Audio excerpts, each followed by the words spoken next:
I need the biggest lie down I have ever needed in my entire life. That was so difficult to watch, but what a win for Leeds United. How's it going, everybody? It's Charlie. Welcome back to the Chatting Leeds YouTube channel. It is time for your Middlesbrough review. Just before we get into it, as always, please make sure that you're smashing that like button. It really does help get the video out there to more people. Please subscribe to the channel if you are brand new and hit the notification bell. And of course, get all of your thoughts and opinions into the comment section down below, along with checking out the membership features on the channel as well. But yeah, 1-0 win away at the Riverside, or should I say 3-0, but we'll come on to that, I'm sure, in just a few minutes. But yeah, what a win. What a night for Leeds United. Sheffield United beaten at Bramall Lane by Millwall. Burnley drawing 0-0 at Derby. Leeds winning at the Riverside, and we are now back top of the league where we belong. Now, again, I am not going to get my hopes up after just one win. This needs to be followed up on Saturday against Preston North End, but you've got to enjoy the moment. You've got to enjoy it while it lasts. And yeah, look, a strange game, really. But anyway, let's get into the team news, as I always like to do to start off the reviews. Was kind of disappointed, actually, to see Solomon still in the starting 11 when the lineup came out. I expected it to be Gru, Evan, Tanaka with Ethan Ampadu at the back, which is what we got. But I did expect Willian Onto to play out wide in place of Manor Solomon, but he decided to keep it the same there. He just brought Brendan Aronson back in, which I kind of understood given the way that we knew Middlesbrough were going to set up, the way that they were going to try and impose their game on Leeds United. And obviously Brendan Aronson's press and how he is in those tight spaces can be effective for Leeds. So I understood why he went with him. But like I said, I think that game desperately needed Willian Onto a lot earlier than what we got. But yeah, obviously a quick start for Leeds United. Dan James getting on the score sheet inside 2 or 3 minutes. Again, really good build-up play. Obviously, Junior Firpo plays in Solomon, who plays in the ball across the box. Didn't think Dan James was actually going to make it there in time, but he did. He just gets there ahead of the Boro defender.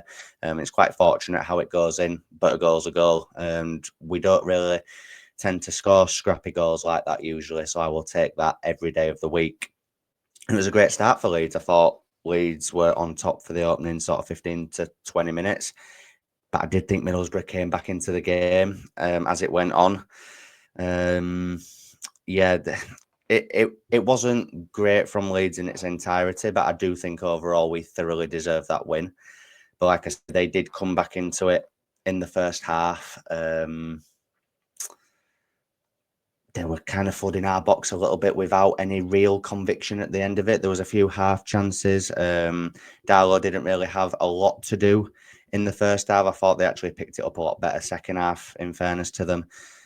But let's just get into the first of two main talking points in the game.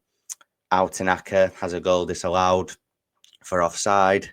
Obviously, in real time, you can't really tell, but on the various replays, on the screenshots that I'm sure you've all seen on Twitter, how on earth is that not given as a goal for Leeds United?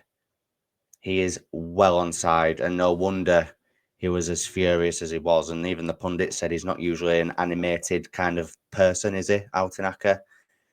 But he was visibly frustrated, and rightly so, because that should have been 2-0 Leeds United just before half-time. Again, the officiating at this level is nothing short of abysmal. And apparently it was the same Lino who disallowed the Perot goal against Millwall at Ellen Road, which was definitely onside as well, and disallowed the Nonto goal at Coventry, which was definitely onside also. So yeah, that's either a conspiracy or it's gross incompetence, and he needs investigating one way or another, because that is a diabolical showing from the officials in this evening's game. Now, again, yes, we're Leeds fans, we're biased. We obviously want the best for our teams. But even a neutral, even a Boro fan, if they see that back, they will be counting their lucky stars that they weren't dead in that game in the first half. Obviously, they had a goal ruled out for offside as well, but that was correct, in fairness. That was offside. But the Tanaka one, it just blew my mind at half time. I was raging, absolutely raging, because the way that Boro kind of came back into it towards the end of the first half, I was thinking if that comes back to bite us on the arse, then I would have been absolutely seething. But obviously, we move into the second half. Obviously, no changes at half time. Of course, Daniel Farke's not going to make any changes, is he? And I must admit, guys, I thought Boro were the better team in the second half. And maybe the first 15 to 20 minutes, I thought they had a huge bit of momentum in that second half where they were kind of getting forward at every opportunity. They were flooding balls into the box. They were flooding men into the box. Carl Darlow makes an amazing save from Bergzorg, who gets the better of Junior Firpo, who gets caught ball watching a little bit. It's a decent enough strike, and this isn't it is a dig at Illan Meslier. If that's Illan Meslier in goal, then that's a goal for me. That goes in if Illan Meslier is in goal. Carl Darlow, I thought, had a very good game once again tonight. Just professional, just adequate at what he does the goalkeeping basics that you would expect any goalkeeper to do, and that's all we were asking for when we wanted Illan Meslier dropping. And like I said, I think if it is Meslier in goal, then that is 1-1 at that point. But yeah, like I said, I thought Leeds grew into it after that 15 to 20 minute spell. We kind of got back into it. We had a few half chances. Solomon should be absolutely diving at that ball from Dan James. It's a lovely ball from Bogle to play him in. He's got acres of space to run into. It's a lovely ball into the box. And Pirro and Solomon are both just strolling into the box. Why are they not throwing everything and trying to get on the end of that? God only knows. Weird game from Joe Pirro tonight. I thought his link-up play was quite decent in the first half. I thought there was some little bits of good play, but again, in front of goal, he just wasn't in areas. People were calling for Pat Bamford to come in and start the game. I wasn't one of those people. I just thought it might have been a bit too soon, and obviously with Pat Bamford's fitness record, you just don't know when he's next going to break down. He does bring Pat Bamford on over Mateo Joseph, which I think is quite telling, given that Joseph's been available in a lot more games this season than Pat Bamford has. But I did think Bamford obviously had a good cameo at Luton, so I understood it. And I wouldn't say I've got to hold my hands up, because I still don't think Pat Bamford should be starting games. But if he can come on and have an impact like he did this evening in the remaining games, then we could have a huge asset on our hands. When back fours are tired towards the back end of games with 15, 20 minutes to go, you bring Pat Bamford on to put in a performance like that. What a cameo from Pat Bamford, I must admit. Even put those 3 points. And of course, as we all know, it should have been 3-0. Because Pat Bamford scores a goal, which again gets ruled out for offside. Now, I must admit, in real time, I did think it was offside. It did look it in real time. But again, screenshots on Twitter, which I'm sure you've all seen, the numerous replays on Sky. It's a goal. Every day of the week, it's a goal. So, for the last sort of 10, 15 minutes included adding time, when my shirt that I've now had to take off was soaking with sweat, with just the amount of anxiety coming out of my body, I feel ill. I'm coming down with a bit of the flu anyway, I think, guys, but I felt awful watching that game. But I didn't even need to be feeling like that, because we should have been absolutely cruising at 3-0 up.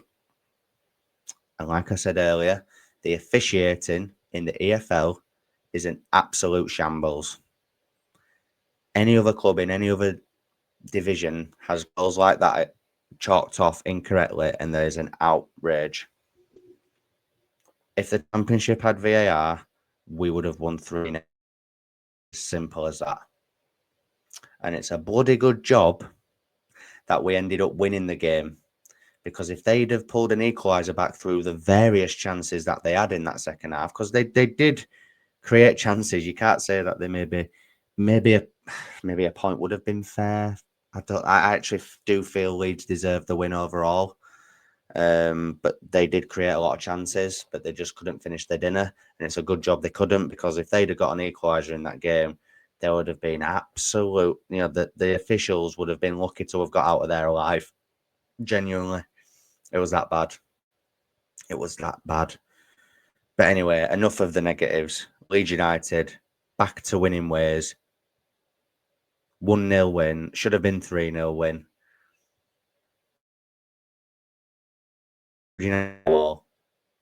Derby helping us out. Always liked Derby. And always liked Millwall as well. Great bunch of lads. Derby doing us a favour against Burnley, 0-0 at Pride Park. And Leeds United are now top of the Championship on goal difference, as we are now level on points with Burnley.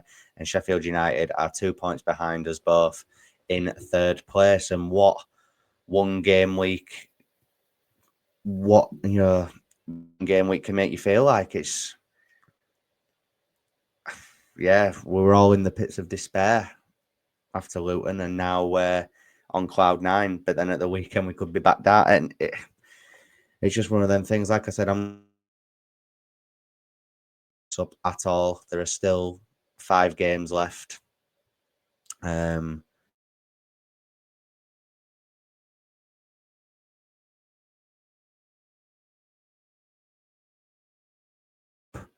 With a win at the weekend against Preston. You can't just be happy with one win. We need to follow it up now. We need to gather some form.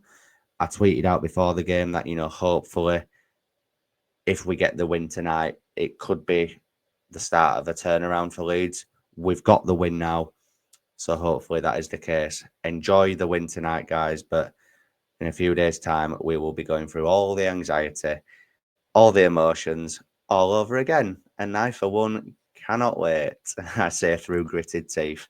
But we'll leave it there, guys, as it is a late one, and I've got to be up in the morning for work, unfortunately. But we will leave it there. If you've enjoyed it, if you're as happy as I am, smash that like button. Please subscribe. Get all your thoughts and opinions into the comment section down below, and hit the notification bell. And hopefully, if I'm feeling a little bit better tomorrow, I will be live tomorrow night at 8 o'clock with the last say to get all your guys' thoughts. So I'll see you then, hopefully. Have a great night, and I'll see you in a bit. Cheers.